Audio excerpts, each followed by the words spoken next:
What's up, everybody? It's another edition of the SuperStar Show with yours truly, Chad Levine, the SuperStar Lender. Hope everyone's having a good holiday season so far, getting to all the lights and light shows and belly feeding, feeling good shopping and all that other good jazz. I myself am doing as much of the Christmas stuff as I possibly can. For those of you who don't know, I grew up Jewish. I have an Irish Catholic wife, so I feel like I'm making up for lost time when it comes to the Christmas festivities. I'm super excited to bring on this guy. I've been a big fan of his for a long time, been following him a lot on the socials. Super successful in the South Jersey area. Also doing a lot of good stuff with coaching and motivation and all that good stuff. Looking forward to really getting down to the juice here with it all. But just a fun thought. We're going to open up today's show with a little story about the realtor event that went down in Atlantic City literally yesterday. I think it ended. Or is it today? It might be today. Everything's such a blur when you go down to this thing. But Matt and I are going to talk briefly about what went down. We don't know all the details, but the footage is quite interesting. But aside from that, I hope everyone's having a good holiday. We're going to do one more show next week and probably take off the following week for the Christmas holiday. But as always, the goal here is to find the people that are succeeding in the real estate business, figure out the who, the what, and the why, to inspire you to do better and be the best at what you do. So without further ado, I'm going to bring on Mr. Matt. I'm going to mess up the last name. I'm going to try again. Is it Curcio? Matt Curcio, from the Real Broker team, which is a brand new business agency model out there. We're going to talk about that. What's up, brother? How are you? Great, man. Great. Excited to be here talking about all this fun stuff. Yeah, man. A good story now. Since we have a great story. So I'm going to open this up. I'm going to set the tone for everybody. So every year, besides COVID, is this thing called triple play. And for people that don't know, you live under a rock, but it's literally agents from New York, New Jersey, PA. The purpose originally was educational and CEs. It's just become a bonanza of everyone in the business that's in mortgages and real estate and title. It's just a huge party. But I want to just say this, and then we're going to talk about the fight. Matt and I run into each other at the Harris Pool, was it Tuesday night? Yep. Unbeknownst to either of us, that he was the guest on the show this week. Hilarious. I literally, the next day I checked my Facebook messaging. I was like, holy shit, he's on the show this week. Yeah. So let's start off. Let's set the tone, Matt. Tell us the area you rep in terms of real estate, and just give us real quick the name of the company again and where you're based out of. Absolutely. So I started back in 2001, right? Mm-hmm. But, right now, I started in South Jersey, eventually got a Pennsylvania real estate license as well.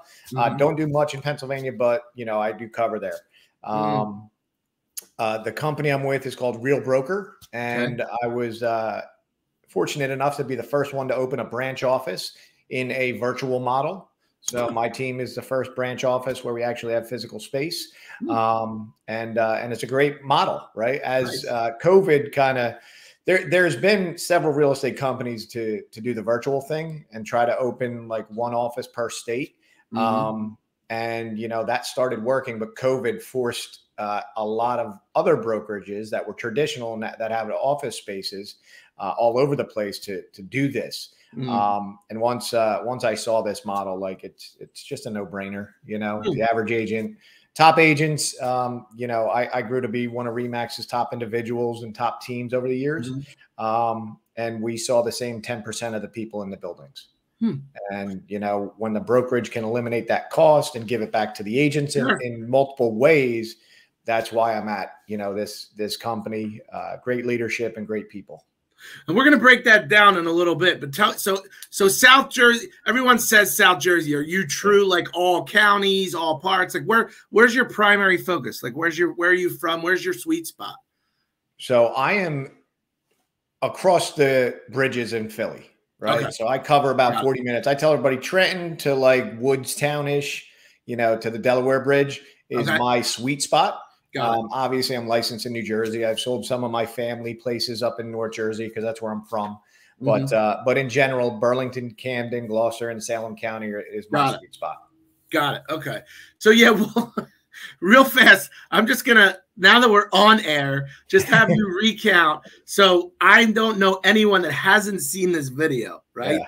And you witnessed this thing firsthand. I've been at a few triple plays. I've never seen a brawl like this. No, I don't think I've seen a fight. I've seen some people like argue with each other, but I've never seen a fight there. Just tell everyone what you witnessed, and then we'll move past it. But we have to talk about it. It was absolutely crazy. Are we gonna watch it? Yeah, maybe you'll play. Jay, you gonna play this thing? Let's see.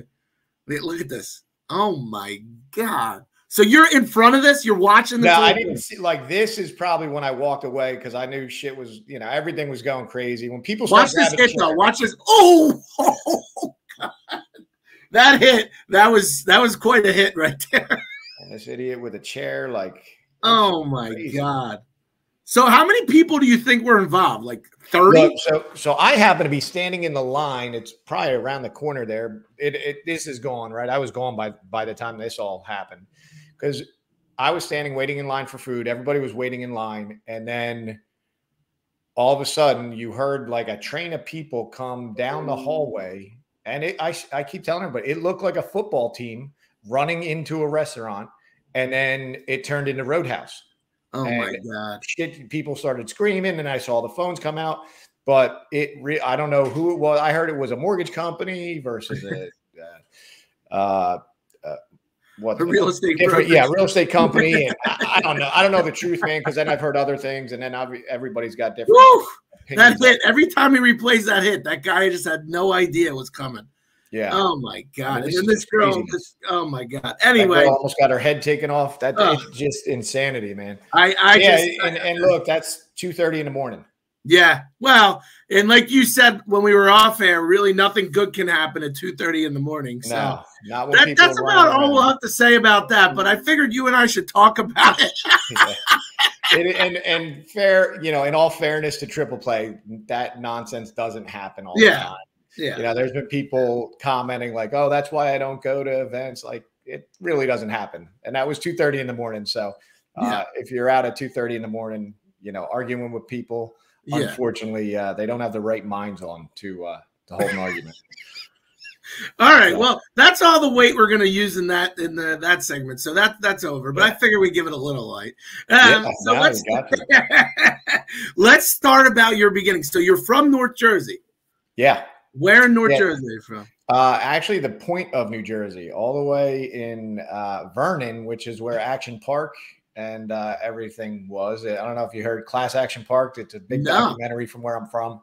No. In South Jersey here, they opened something called Action Mountain, but it was the world's most dangerous water park. Action Park, baby. Only tri-state area people know about from New York, man. So I know about Action Park. Yeah, all the New Yorkers. That's the ski mountain and the water park. Wait. Okay, so now you get off, fangirl. Get off. Okay, now tell me. Yeah. So go ahead. What is it again? Explain it to me. Give me the breakdown. It's called Action Park. Right. I grew up in literally a ski mountain town in New Jersey that nobody knows exists. Okay. And nobody from South Jersey, I should say. Okay. So where everybody in our market goes to the Poconos. The New York people would all go to New Jersey in a town called Vernon. And it's a ski resort town. It's very similar to Poconos. It's got one or two. There's another mountain, but the main mountain was called Action Park, and that would be your ski resort in the winter, and then it turns into the world's largest water park in the summer. Really? Yeah. It did. I mean, I don't know how they did it. I think the amount of water or gallons of water going through it, but it was awesome, and it was a very dangerous park. So it had a lot of lawsuits, some deaths and stuff like that. The guy made crazy rides. So it was really cool. But anyway, that's where I went to high school, up in the ski mountains. All right. And what was family dynamic like? Siblings, mom and dad? Yeah, so I'm one of 5. Oh, you're one of 5? Wow. Yeah, one of 5. I'm the middle kid. You're the middle kid. All right. Yep, got a baby sister 10 years later. She was a surprise. So, but yeah, 4 boys and a girl. Oh, so 4 boys. Okay. You guys all tight? Yeah. That's good. That's good. So, and then was there a heavy competition in the house growing up? You guys athletics or music? What were you guys into? So if you see behind me here, I love the sport of baseball. Okay. And you know, played softball too. I actually still play in a men's baseball league. Oh, nice. I coach my son and daughter's teams. So nice. Yeah, that was important to me, you know, and we were all athletes, you know, pretty much. What were mom and dad? What did mom and dad do? What did they work So my father was UPS, retired union. He also had a wallpaper and painting company. Nice. For his weekend work. Mom was at home mom until I guess later on. Then she had a job at the local. Yeah, again, where I grew up, man, it's small town. We didn't get our first Dunkin' Donuts till about 10 years after I left. It was 25 minutes to a McDonald's. And was your dad there when UPS went public? I don't know, man. He's retired, so he retired young. He organizes for the Teamsters, so he got into that side of it. Oh, so, good for him. Oh, good for him. That's cool. So, all right. So, small town. So, to give me an idea. So, when you grow up in these kind of, so everyone knows everyone. Like, what were you like? Super small class sizes? Like what? No. Because it was a mountain town, everybody went to the same school, right? Got it. So it's a very large. I think it's one of Jersey's largest towns by square miles. Oh. So I was a Group 4 school. So we had 1,400 in our class. Oh wow. He's giving me the action. That's the old Action Park. The world's largest water park. That's pretty cool, though. Yeah. That's pretty cool. Were you in any of these videos? I worked there in high school. Oh, all right. There we go. Yeah. What was your thing? What did you man? Were you the go-kart guy or what'd you do? I was in food and beverage. Okay. So we had to feed everybody. That kind of set the tone. Oh yeah. Yep. So looking back and you know, seeing your life back then, you know, give me a synopsis. What were you like growing up? Was it like where did you start to build the personality you're seeing now? Like what were some of the things you did back then? I guess I started working very young at about 12 or 13 years old at a restaurant, washing dishes. And I had a hard work ethic because my dad worked a lot. And, you know, at the end of the day, I think, you know, working so young, buying my own stuff. I wanted my own snowboarding gear and the nicest baseball glove I could get, you know, and stuff like that. So I think that put the work ethic in there, and then working in, you know, with adults when I was really young, helped me, you know, just be more personable. I wouldn't say I was any sort of a class clown, but I had a pretty good personality and all that. And that we had a core group of friends, you know, 90s kids, graduated in 97. So, nice. You know, I graduated in 2000. I was a 90s kid. I get it. Yeah. So the whole, you know, the rap culture, Tupac, Biggie, all that, that's what we were listening to. And is that what they did up? You guys still had it going on up in the we weren't country music kids. So that's good though. Yeah. So are there any good stories or anything that you can think of in that time of your life that stood out? Man, you know, to compare different to what, you know, happens nowadays. Obviously, we didn't have to deal with everything being on video and all that. I feel bad for all these kids nowadays, you know? Yeah, true. But man, I would just say, you know, we hung out a lot at people's houses. You had the people that were close to your neighborhood because we were in a mountain town. So you didn't really, like my high school, I met people that were in my grade that lived 30 minutes away. Yeah. You know, and, you know, we kind of had two halves of the town. So it was just a different dynamic, but you kind of partied and hung out together. And everybody was pretty cool. Yeah. So, and was that close to the city? Was that close to New York? It was about an hour and 10 minutes to New York. Okay. Did you do a lot in the city? Did you go in a lot or not? No, I didn't. Okay. I didn't. My brother kind of was into music, and he ended up working for radio up there. Oh. And he went to a lot of concerts, but again, like, you know, MetLife Stadium now, that was almost an hour away. Got it. You know. Okay. All right. So there's not much excitement there. I'm trying to pull it out. Honestly, I mean, we're on a really bank, and that's it, man. Like, we had bonfires instead of parties in places because there was nothing out. But you know, it's good though, because, you know, I think that starting out from there and then making your way more towards like the metropolis and areas of higher densities, you probably always remember where you come from, and you have the, you know, there's a certain culture and respect of the smaller towns that I've always appreciated, you know. I really have. Yeah, when I came down south, man, it was like, honestly, there's just not a lot to do for a kid that lives in those mountain towns. You know, were you sick on the slopes? Were you good? Like, what do they call it? Yeah. What do they call it? We were there before the X Games, so we were the kids that terrorized the slopes. You know, we carried our snowboard, we walked up, we made jumps. What do they call it? What's the term? Fresh? No. There's like a term that snowboarders use. I can't. Powder. Yeah, powder. Yeah, whatever. Yeah, that shows you how much I know about. Yeah, we're in my office here, so I just hung this the other day. Oh, nice. Yeah. Are you still into it? I am, man. I love it. That's cool. So my last coaching group that I was with, we went to the X Games a couple times. Oh, nice. Yeah, I got to ski, snowboard Jackson Hole, because honestly, I just East Coast mountains most of my life. Yeah. So do you ever do the crazy? You ever like do like the helicopter jump, like crazy stuff? No, I'm not that crazy. It's a different kind of riding when you hit that deep powder. So, yeah. Out west was a different game, but it's not hard. You know, look, we would get dropped off at the mountains and get picked up at 9 o'clock at night, 10 o'clock at night. So yeah. You know, some of the kids I graduated with, a couple of them got in the X Games. Really? Yeah. Wow, that's pretty cool. Yep. That's pretty cool. The mountain now has a kid I graduated with. His younger brother was a silver medalist at the Olympics and in the X Games multiple years. So yeah. Oh, so you guys produced some high level talent out of there. Skaters too. There were a lot of skating and snowboarding up there. Yeah. Wow. It's really, I mean, it's the only thing to do in the town, you know, and they adopted it and they used it, right? So, you know, we would all have seasons passes. So we would just get dropped off and, you know, hey, they're at the mountain today. That's it. That's pretty cool. I mean, look, at the end of the day, I mean, all joking aside, there's probably something to be said about that, because the majority of us stick our faces in front of electronic devices and have really abandoned a lot. So that's a good thing, you know? Yeah. That's it's still a great town. I loved it. Just at 17, 18 years old, there's just not a lot.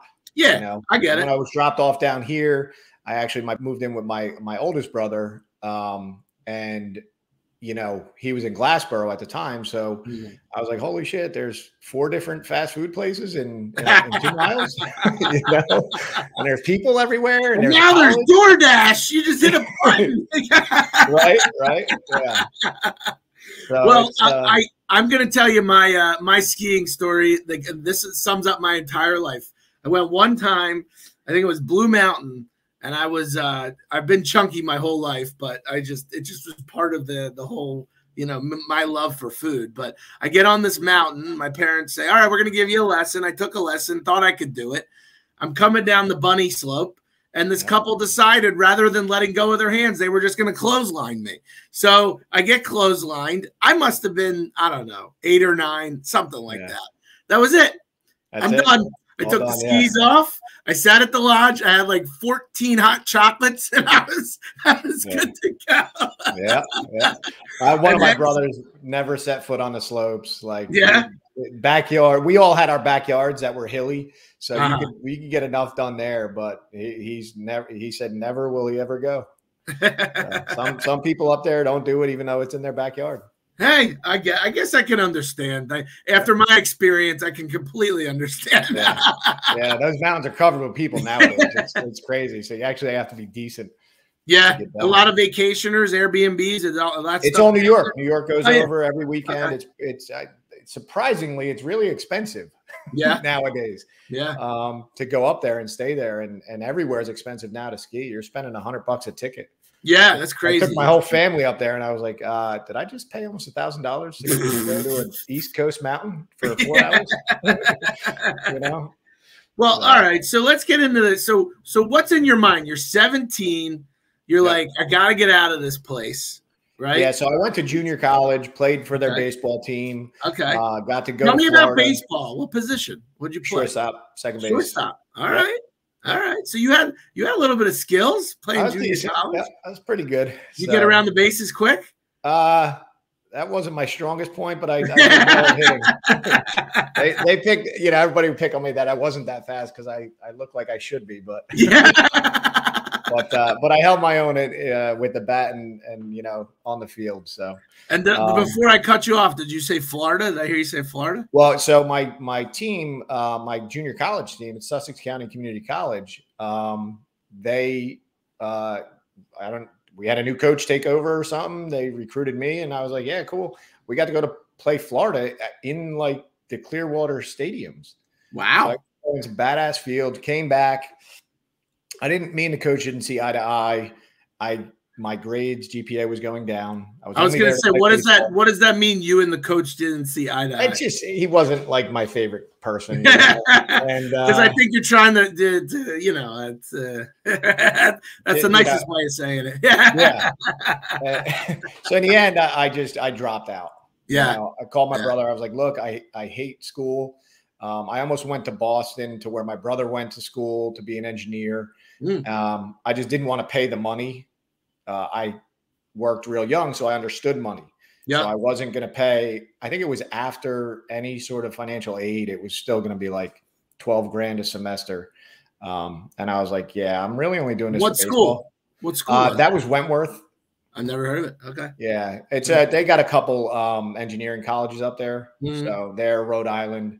So I opted out of that and they hired me because I knew the software because I learned it in high school that they were learning in college, but he had guys that didn't go to college that had to learn it anyway. So glad I didn't go because I ended up trying it and I hated being behind the computer and just drawing, they drew stores. I hated that.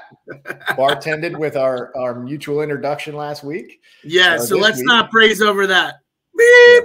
We're gonna press pause for the cause, my friend. Yeah. Okay. So you and Mark Gatta have a storied past. He did ask me to mention, was it the Spirit of Philadelphia that you both bartended on? Yes. Okay, so I've got to hear about this. So I got to set the tone. So Spirit of Philadelphia, right? Yeah. Traditionally speaking, is it for tourists? Is it mostly people coming? No, man, it's honestly, I didn't know shit about it, right? I was landscaping and working a little bit for the guy that I came down here for to be the engineer. I worked for him in his plastics company, and then I was landscaping. Heard the 1-800 bartender song and went and got a bartending license. Really? Right? Yeah. That's what did it. Yeah. And then I applied, I don't know where I applied, local restaurants, and somehow I applied there. They hired me right away. And it's private party. It's a lot of private party. Okay. So, companies, schools, a lot of does every major city have that? It's a actual franchise. And I know when we were there was like 9 boats, 2 in New York. They have a higher level boat, as well, an all glass one. And then it's Virginia, Boston, God, I don't need that again, up and down. Yeah. Anywhere where there's like they're not in oceans, so harbors, wherever the canals are, where they can go up and down for about 3 hours. Got it. And so basically, people rent them out. They do these round and round trips, and you're bartending. Now, there's no entertainment, right? You guys didn't. There is entertainment. Did you dance on the bar or sing or do any of that? No. So the bartenders are separate, right? So they had waiters and waitresses, and they were for drinks only because it was buffet style. Okay. And then they had a song and dance team that would come out and get people off their seats and go make them dance and stuff like that. And they would do a little performance. Super cheesy, or? I mean, look, those people take it seriously, right? Because they were in theater and all that stuff, so they had a routine. And this is a corporation, so they have this running on 8 boats. It's true. And like a date night package, you could probably still buy today for between $100 and $200 a ticket to go sit on a boat, go up and down the river, and then song and dance. That's not bad. So you two bald-headed twin brothers meet, right? We weren't bald at that time. I was going to ask you. That was my next question. Were you both bald then? Nope. I had dyed blonde hair. Okay. I wish we could find Jason. See what you can dig up. Yeah, you'll find some old real estate stuff, but it's all dark there. But yeah. And so the two of you meet, and you both are working behind the bar, or was he an entertainer? I'm just curious. I would love to say he was an entertainer, but no, he was behind the bar. and how long were you guys there together for? Man, I think I was there about 3 years. So. And Mark was there 3 years too? I mean, I think he came after me, but not that far after, and we kind of stayed for a while. And yeah, we got. He was a good dude, man. Yeah, we went to. We just got along, you know. Yeah. Any interesting stories out of that? Any celebrities? Any? You see any interesting? I mean, you must have had absolutely. I feel like Allen Iverson was there one time. Okay. But all private parties were, cool. You just. You didn't know they have a midnight cruise too, which is little funny. You see all the outfits you would expect to see at 12 to 2 cruise in Philly. So those were fun, but overall now it was cool, man. Yeah, interesting. I mean, that's at least a little more excitement. Now we're getting into it a little. I didn't know. I mean, I didn't know how much you wanted to divulge. I figured I would attempt to bring in some good juice out of you, but I'm sure there's a lot of things that you're game facing me with, but I'm just gonna let it go. Nice. A 12 to 2 private party. I'm sure there's some crazy stuff going on. Well, it was better for the earlier nights, right? We would be done at midnight, and then Mark, me, and a bunch of the servers and the cliques when you're in the restaurant industry would go out and hang out in Philly together. Yeah. So we had a couple places we would go. And what was your spot? Were those like the shampoo Egypt days? Like where were you guys? No, because you were done work, right? And it was around midnight. So we just walked over to Old City, and there was you go to Five Spot? Place. Yeah. You remember Five Spot in the little on Bank Street? It was like a little jazz club up top. No, that wasn't. Man. They all used to go to the Mexican Food Factory or something. Mexican Food Factory? What?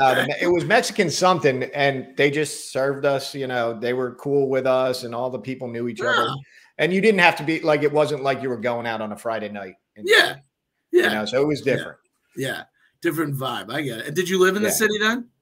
No, I always lived in Glassboro. Okay. All right. Good. Yeah. All right. And then so take me to the next level. So you're in that particular. I wanted to spend a little time there because it was interesting. Are you still staying in food and hospitality, or eventually when? Well, so it's funny actually. One of the guys that me and Mark worked with, and I had been in food early on, right? When I was 13, I was washing dishes, and I saw how people get roped into that business because there's so much cash. And at one point, I said to the chef, I was like, I think I want to be a chef, and he's like, let me tell you something. I'm here every time people are out to dinner. And he said, and every holiday, every time you would think you're going to be home with your family, somebody's here cooking for you. I was like, got it. Okay. So maybe I don't know. Right. And then it was funny. I think his name was Dan on the boat. Moved to Philly, didn't have a car, been bartender forever. So we were in our early 20s. I think I was 21 as a bartender, maybe 20 and then 21. And dude comes in 35 years old or something. And I was like, so what do you got? What do what are your goals or anything? And he's like, I got 10 grand in the bank and I've lived all over the place. I've worked in a bunch of places. And I'm like, I don't think I want that in 10 years. So I'm going to find something to do. I'm good, Dan. I'm good. Yeah. I like it. Hey, you had a great life. Tons of party. You get to go, that whole work environment's fun, everybody hanging out together. It's like your own little high school again, right? But you're all adults and hanging out. And but then, I could see the lure, especially in the 20s, right? I could see like going, having a good time, like especially if you get behind a good bar in Philly, right? Like a good bar in one of the nicer spots, and you walk away with $500-600, in a night, and you're socialized. I could see it. I could see it can rope you in, man. To where anything else you do, you sit back and you're like, this isn't worth it. Why did I work all week when I could go do 2 shifts and get the same? But it's funny because every time there's a lot of people in real estate that used to do it. and they'll say that their networks are super deep because of it. And it helped their business and their spheres because of that stuff. It helps your personality, right? Yeah. So there's a certain personality, that does very well in waitering, waitressing and the bartending side that, I tell everybody, look, sales is a learned business. Are there people that can do it better? Yes. Outgoing personality.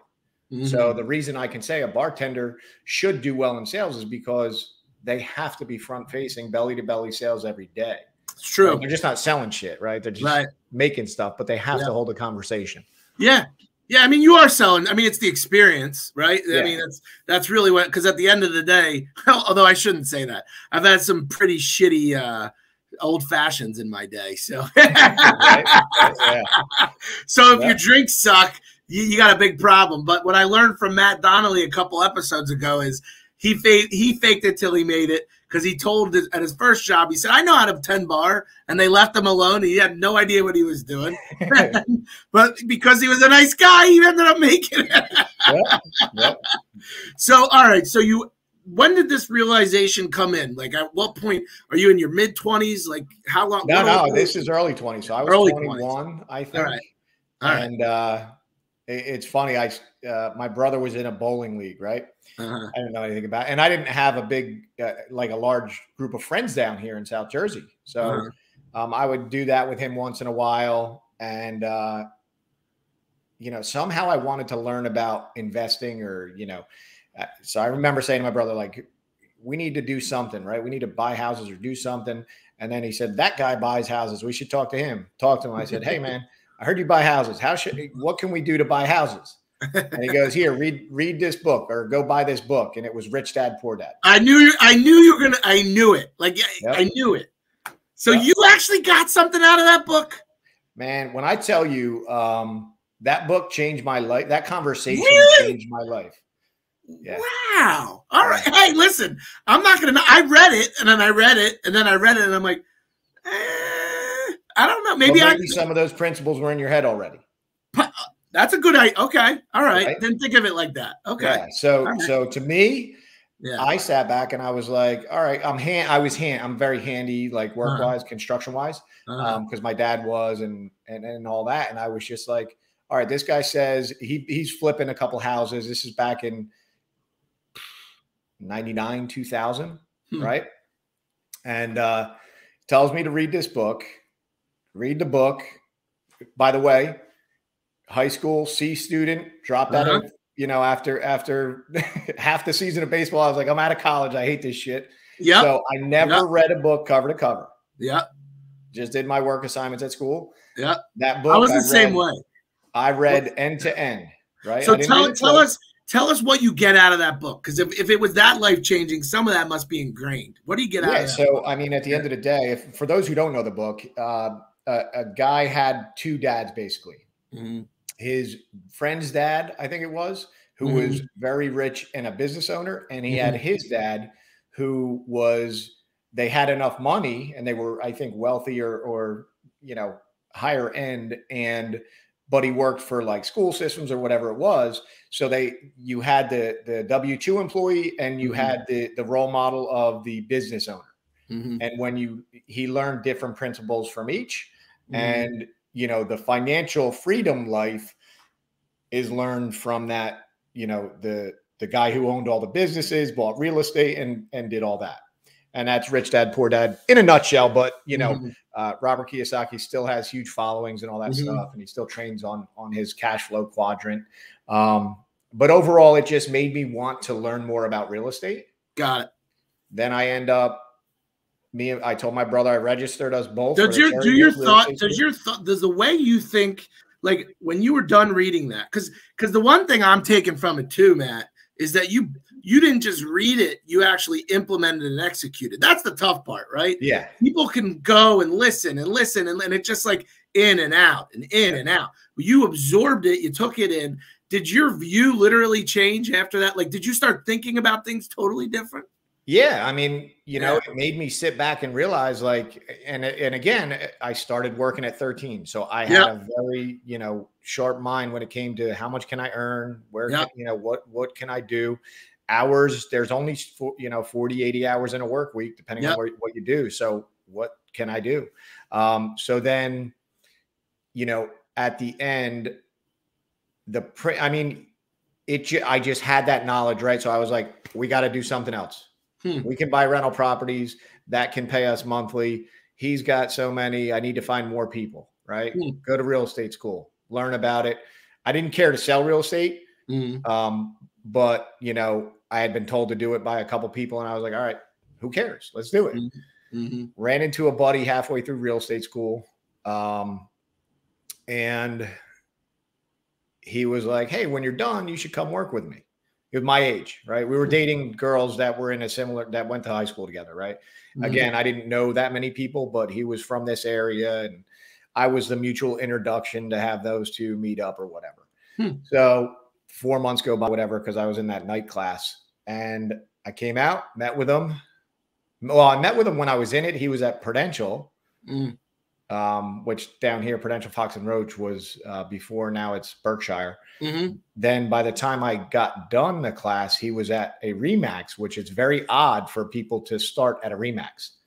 So I interviewed. Why is that? Tell her why is that? Remax is a fee-based brokerage. Got it. So you're not going to come out of real estate school and go pay 20 grand. Got it. To your broker, right? On a monthly basis.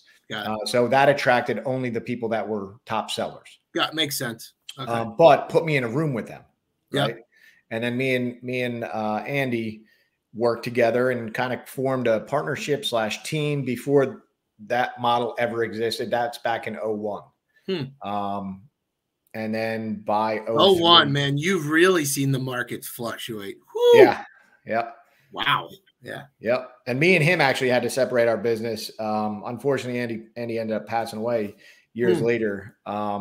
Too young, but he had some addictions that he couldn't shake. But at the end of the day, we were tight, and we were two young, hungry salespeople that worked.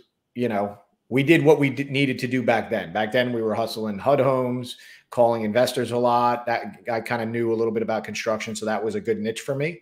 By 03, I was one of the top agents in the brokerage, and then just ran with that till 2010. Created a team, pushed that team to be one of the top 5 teams in New Jersey, multiple years, and top 10 consistently my whole time at Remax, and then went to EXP, and now with Real Broker. So I want to start. We're going to go back a little. I like to peel back the onion. So at the very beginning, you don't know anybody. You know nothing. You have no sphere, right? For lack of a better term. I'm 21 years old. No sphere. Like you're in an area where you know no one, right? Yep. You just put your blinders on and you just chose a direction. Because one of the things that I think, especially in real estate, you always ask agents, especially the ones that aren't there yet, right? They say, all right, well, what do you do? Where do you, I sell everything. I do everything. How do you market? I market to everyone. No, it doesn't make it. That's not how you got to choose something, right? Yeah. Somewhere, someplace to hit hard, and either it works or it doesn't work, but at least you learned out of it, falling forward, right? Yeah. So with you, and talk about this HUD homes thing. So this is interesting. Again, it's always educational. Tell people what that means. What is a HUD home? What is that? So HUD home is they still have a list that comes out. I don't follow it as much anymore. But basically I was working with investors. Okay.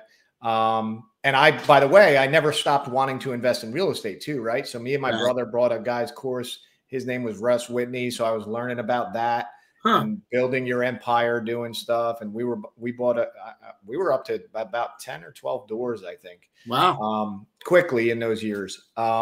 Using what? What kind of products were you using? Fannie Freddie? What were you using? So I bought my first one with owner occupied, multi-units. I like duplexes. Okay. So we had multi-unit properties, I think, and we had a couple singles and 3 or 4 duplexes.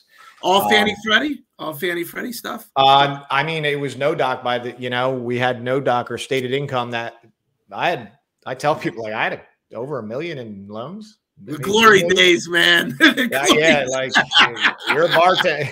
Technically, I'm only a bartender, I guess, because I haven't made enough commission that counts yet. So And oh wait, you'll give me $1 million? What's that? Buy it, put 10% or buy it with 5% down, then refi it and take 95% out of a higher value. And the best part of it is, literally, you're one of the guys that you kept these properties. You were able to like make them. You know, so many people didn't, which is why the subprime market happened. Yeah. But regardless, okay. So your first really street education is in the HUD stuff, but more importantly, it's these investors. So you're helping them build their wealth, right? So I learned, I kind of, you know, again, working with partner, right? Me and Andy. Mm-hmm. Andy was an excellent salesperson. Mm-hmm. He knew how to hustle, right? Mm-hmm. And I still, to this day, I just go back and I'm like, holy shit, man. Like when he wanted money, it was like, we're selling shit. And we would challenge each other, calling for sale by owners, doing some stuff. But overall, the HUD homes used to pay up to 5% commission.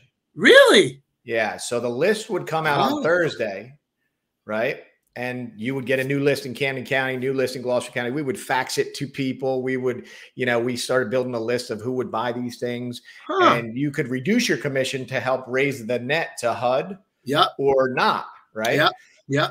So overall, you know, we had the calculation. The formula still works today too, by the way. But in general, we would take that list, go to all the investors that we knew. We would go visit the property. All right, this one needs a kitchen and bathroom, and it's probably worth, you know, 160 on the, back then we had different numbers, right? Yeah.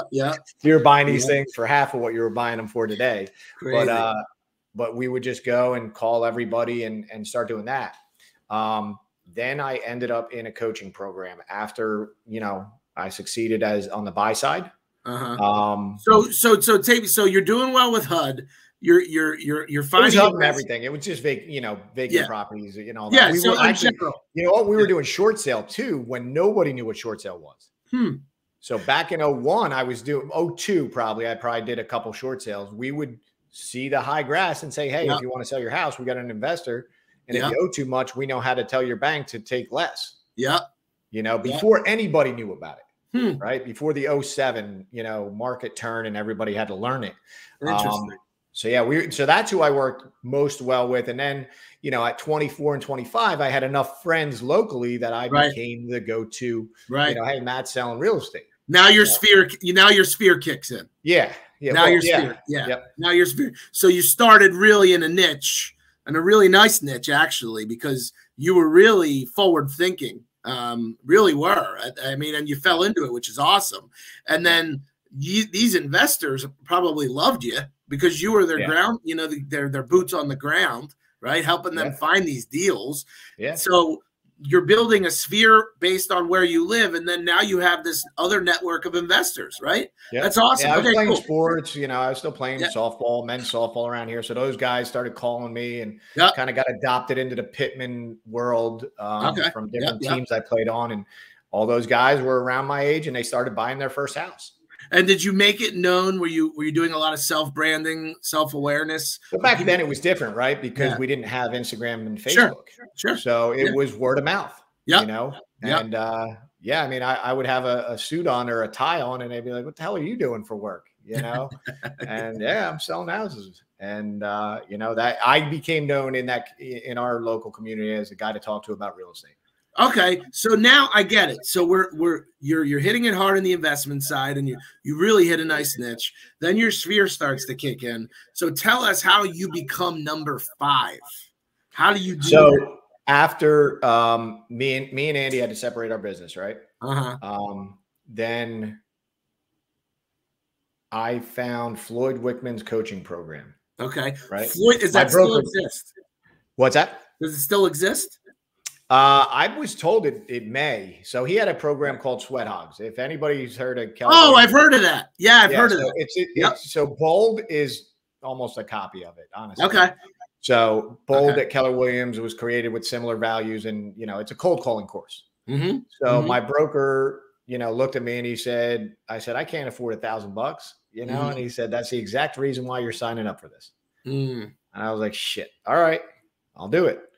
And who's your broker? Where are you then? So I was with Remax, one broker, Randall Jones, for 17 years. Okay, so was he what did he do for your career? He taught you how to what? Everything. I mean, he was my mentor as a broker. You know what I mean?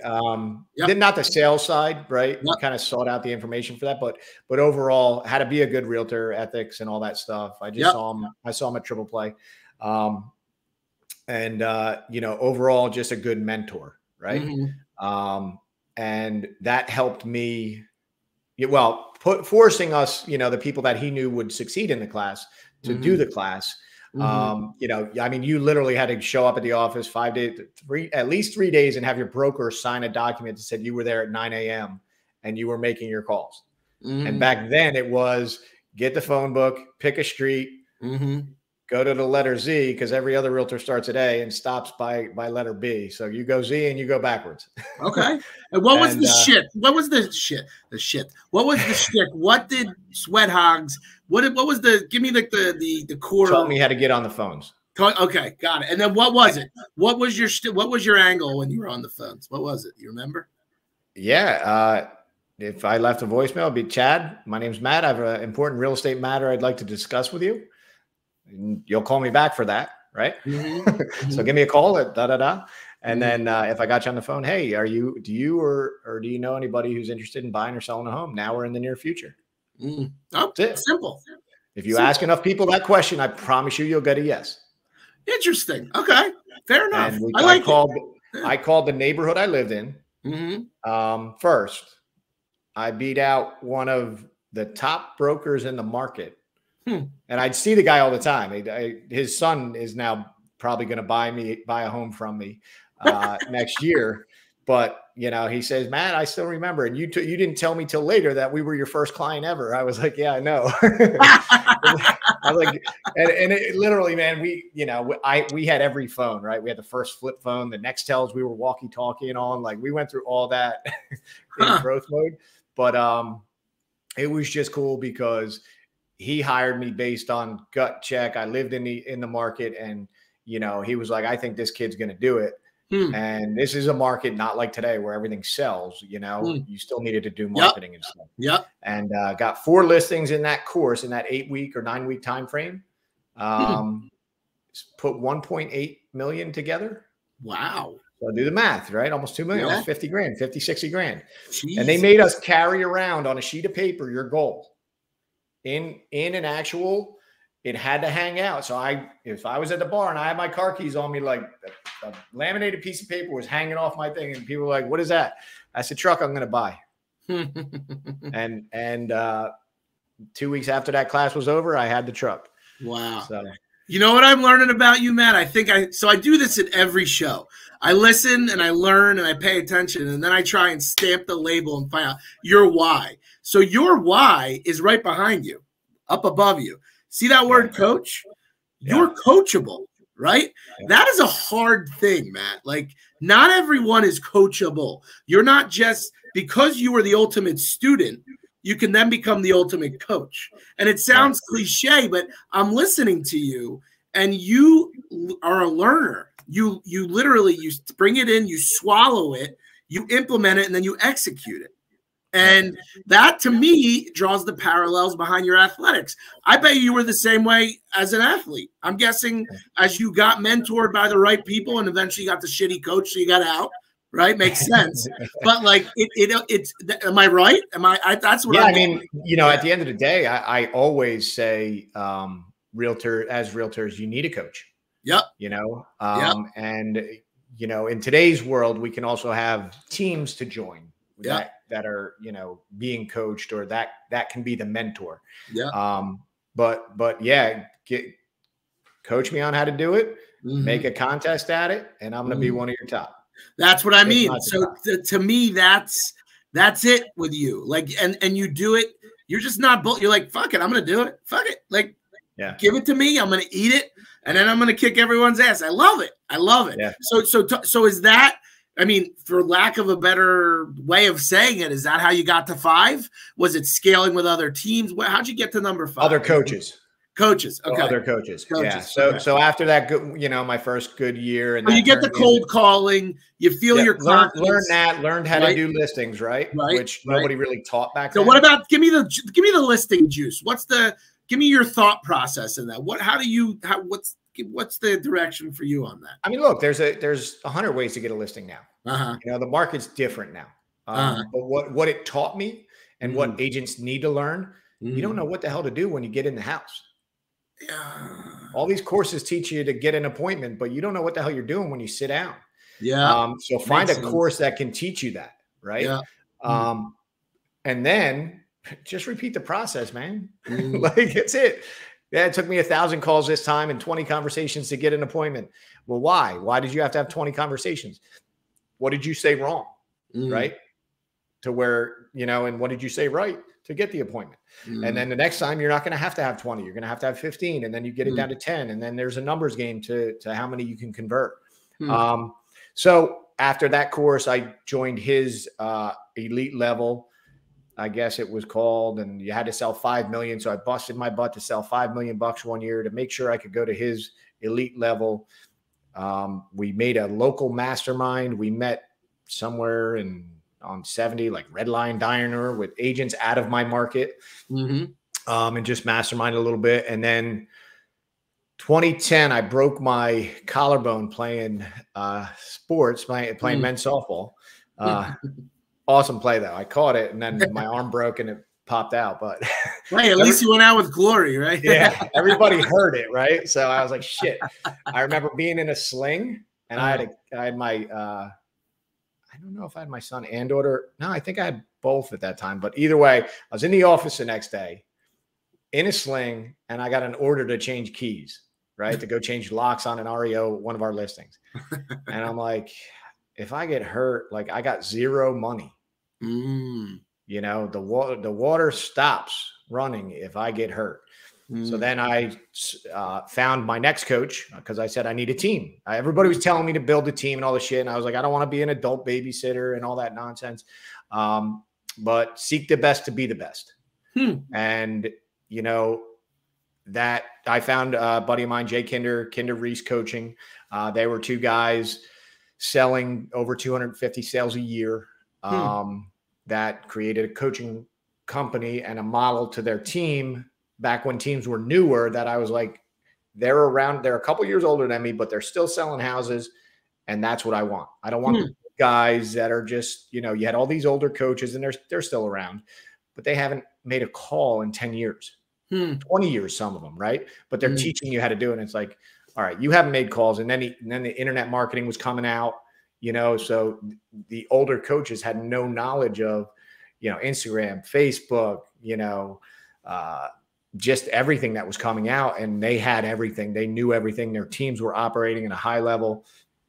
Copied that model, took my team from, personally, I would always sell between about 50 and 60 homes. And when I took my team first year with 1 or 2 team members, we did 80 some odd sales. Next time, we 120 sales, I think 8-9 years in a row. And what was it about having multiple people that allowed you to do more? Was it just teaching them the same principles? And I mean, you hold them accountable, right? Chad, if you're on my team, I want to know what you want out of this career. How can I help you succeed? And I had to grow as a, mentor and a coach on how to coach you, right? Which is so hard. That is harder. Yeah, that is harder. It really is. We all learn lessons, right? We're all young in business at some point. Yeah, but to be able to successfully coach others, I found is more of a skill. It really is, because that's the true essence of a successful team. Amazing. I get this. I could do this with you all day. I love this. I really, you are so well versed in why you're succeeding. And that, to me, is the definition of a superstar. It's the whole element of why we do this show, because it wasn't by accident. It really wasn't. None of this was. All right. So I'm going to shut my mouth. So then you go through all this. You're succeeding. You're in the traditional broker model, for lack of a better term. Tell us about your jump to the newer model, where you're at now. I know we got 6 minutes left. I'm going to get us there. Okay. So I saw a lot of my friends, my mentor at the time looked at EXP. I saw the opportunity for growth. And in my career, I had the opportunity to open a Keller Williams. And I say that's one opportunity I missed because I watched it grow in my market and I could have been one of the investors and team and the leaders. big thing with Keller Williams is downstream income, right? What's the big, is it the passive income? Is it the, what's I mean, at the time it was just an opportunity to build one of the, an office that was going to eventually, be very, very successful. Just be top in their market. Got it. Yeah. And instead of just, for lack of a better term, every agent is renting their franchise name from the broker that owns the franchise agreement. Right. And then EXP kind of changed the game. And I tell everybody, look, these models all exist, right? It's people modeling and copying the model and taking what works as the evolution. But let's be fair. Like, there's so many to choose from. There really are. And there's so many. You can easily listen to the wrong person or take the wrong direction. It's like being stuck at the bartending job. It's really true when you think about it. If you don't take the right steps or aren't mentored by the right people, you're fucked. I mean, you could really be fucked. I used to have people interview on my team and ask me, if I go to Keller or whoever, they're going to give me a 75% split. I said, that's awesome. Go get 75%. But just let me ask you a question.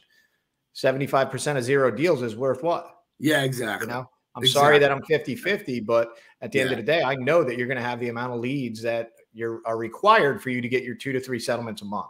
Right. But yeah, when it comes to the different brands and all that stuff, the choices, EXP did help the world see the better way, which is this model where the broker can be housed out of one office for the entire state. And, and that model, again, that was in existence in multiple states. That's what I was going to ask you. Were they at the forefront of that or no? I think they were the biggest. They hit it big after about their 8th year.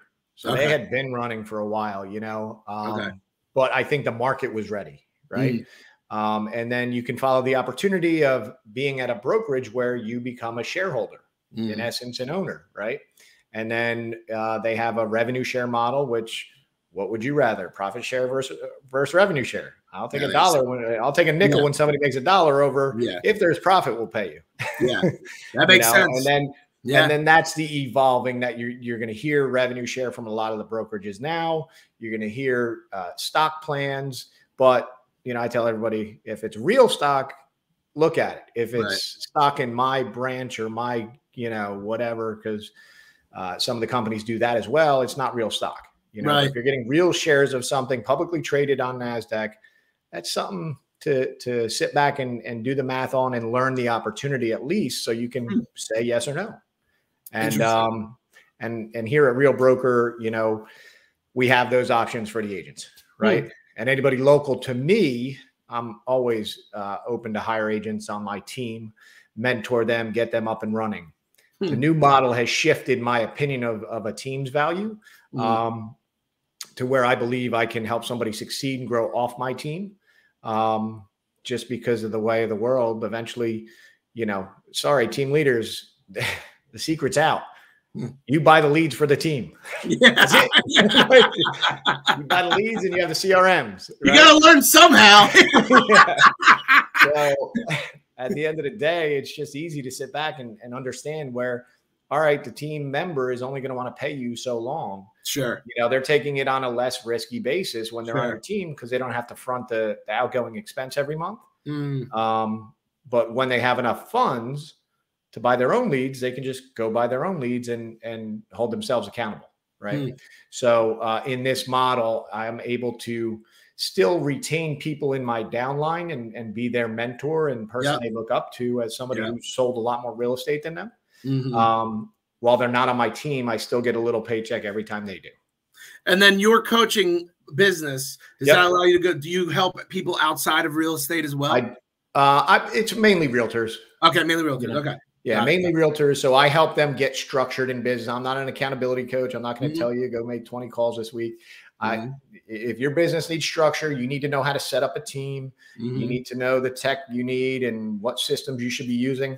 That's my specialty. Very versed in CRMs and getting your business on track the right way. Interesting. Yeah. So I know we're out of time. Just for you personally and professionally, what's your end game? What's your goal? What do you want? What do you want? You know, I like the opportunity that we have here at Real Brokerage. I got great partners. We have a great leadership crew. And, you know, I really see the founder's vision for building the best brokerage in the country and the world eventually, right? Everybody scales out of the US. So we're in US and Canada. We only have like 5 to 10 states left to open in. And, you know, helping this company grow and, you know, have enough, again, financial freedom's everybody's end game, right? Yep. So once we do that, you know, helping people will, and this goes all the way back to Floyd Wickman, my first coach. And one of his things, you had to stand there and say the mantra every time you open the class up, but we get by giving. And if you help enough people, what they will give back to you will 10x anything you've ever given. Well, I'll tell you what, man, this has been awesome. I could sit back and I learn more and more as we go, but your reason as to why you're a superstar is completely obvious to me. So anyone that watches this, I know will feel the same way. We speak to agents as well as, you know, consumers and the general public out here. But it was a pleasure. Thank you so much. I look forward to having you on again. We're always trying to find new things. So next time, maybe we'll talk about your market and do some updates on that, good stuff like that. But happy holidays. Thanks for joining me. Yeah, man. Appreciate it. My pleasure. And everyone else out there, see you guys next week. Thanks again for watching another edition of the SuperStar Show. Peace.